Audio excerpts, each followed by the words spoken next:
Venezuela, there are survivors from your latest boat strike. What happens to those survivors? Well, I'll ask Marco to discuss that possibly. Yeah, it's well known there's an ongoing narco-terrorist operation the United States has been conducting. Let's be clear. And but as far as the details of any recent operations, when we are prepared to announce those, we will, as the president has consistently done. So you may get something on that later today. Let me ask you, that was... As far as details of any recent strikes, we're not prepared here to announce all those details, but you'll get that information here very shortly. And how are there survivors when these are meant to be lethal attacks? Yeah, again, I mean, we're undertaking these operations against narco-terrorists. That's what these are. These are terrorists. 90 miles off Venezuela's coast, a U.S. destroyer is split by a single missile. The crew had seconds to react, radar alarms, SM-6 interceptors, and one shot that got through. 18 tons of TNT later, the ship is crippled, its systems offline, sailors bleeding below deck. This wasn't a random hit. It was a wake-up call about how one hypersonic weapon can neutralize layers of billion-dollar defenses. In a submarine, right? We attacked a submarine, and that was a drug-carrying submarine built specifically for the transportation of massive amounts of drugs. Yeah. On Putin, is it your belief, as Mr. Zelensky said yesterday, that the threat of tomahawks and costs, as Secretary Hicks put it, is that bringing him to the table, the fact that it's kind of a carrot and stick? I don't know what's bringing him to... Just so you understand, this was not an innocent group of people. I don't know too many people that have submarines. And that was an attack on a drug-carrying, loaded-up submarine. What does this mean for every naval commander still believing in the old SHIELD model? Let's break down how the USS Hudner was ambushed, and why precision beat preparation. How can one missile out of 3 silence a billion-dollar destroyer's defenses? Before we move on, I'd like to ask you a small favor. If you appreciate this content, please take a second to like this video and subscribe to the channel. Over 98% of you watch the videos without subscribing. It costs you nothing, but it makes a huge difference to us. So, did you click the subscribe button? Great! Thank you so much. Now, back to the video. I think he wants to make a deal, that's all. I can't tell you what's bringing him. Sure, that's the threat of that is good, but the threat of that is always there. To South America now, and the rising tensions between the U.S. and Venezuela. Officials in Washington sending several U.S. warships to the southern Caribbean, and now there are growing questions about what it's all for.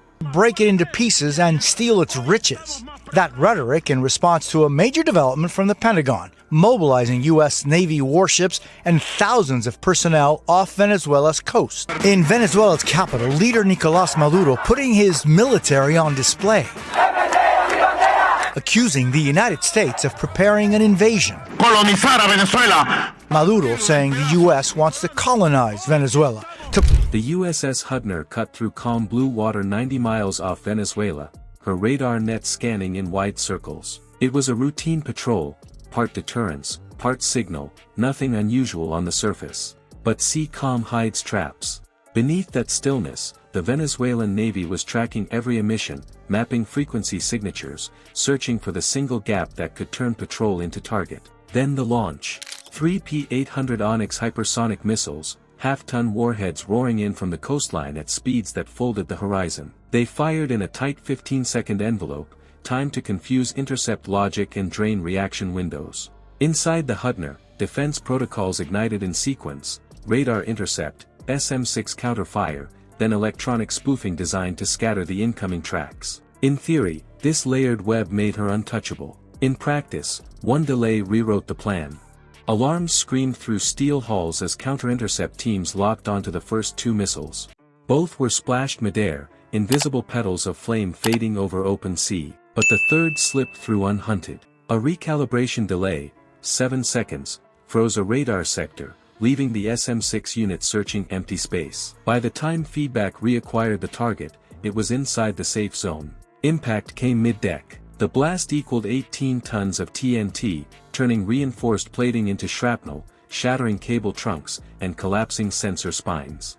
12 core systems failed within minutes: communications, cooling lines, guidance relays. Fire teams fought blind through smoke when the suppression overlap shorted out. Injuries mounted as compartments sealed under manual control. Every sailor working damage control faced heat, chaos, and silence from the bridge.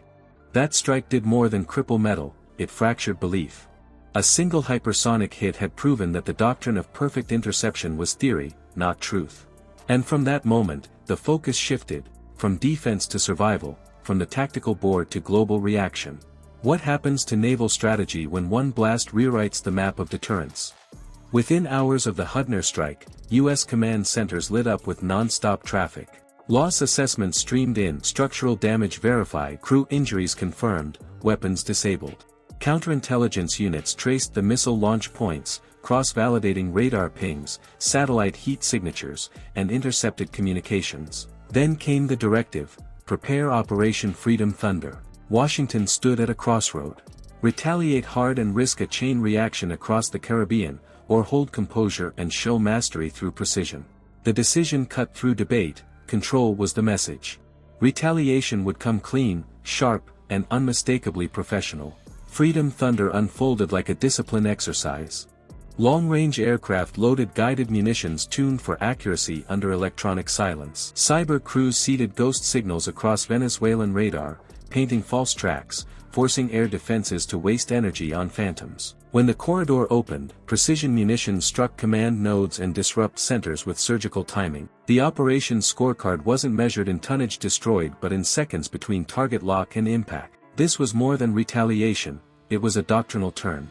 The U.S. demonstrated speed, accuracy, and psychological shock as tools stronger than raw firepower. In the new model, information dominance replaced territorial control. Warfare stopped being about who held the sea lanes, it became about who could reshape the fight before the opponent understood it. The global economy felt the tremor first. Shipping companies rerouted tankers, insurance markets spiked overnight, and energy prices surged on fear alone. The credibility of safe maritime corridors cracked in real time. Analysts quickly recast the destroyer class as vulnerable to dense missile swarms, calling for designs that could fight, hurt, and stay alive rather than intercept every incoming threat. Naval logic had shifted, from chasing perfection to mastering recovery after the shield breaks. That's the mindset shaping command philosophy in the age of speed.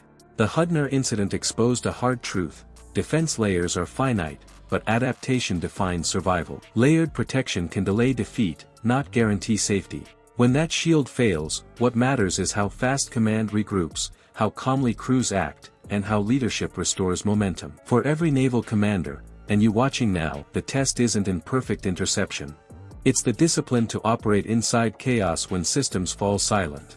Strength isn't built in steel, it's forged in response. Subscribe and join a community that examines how modern warfare evolves from a single spark at sea.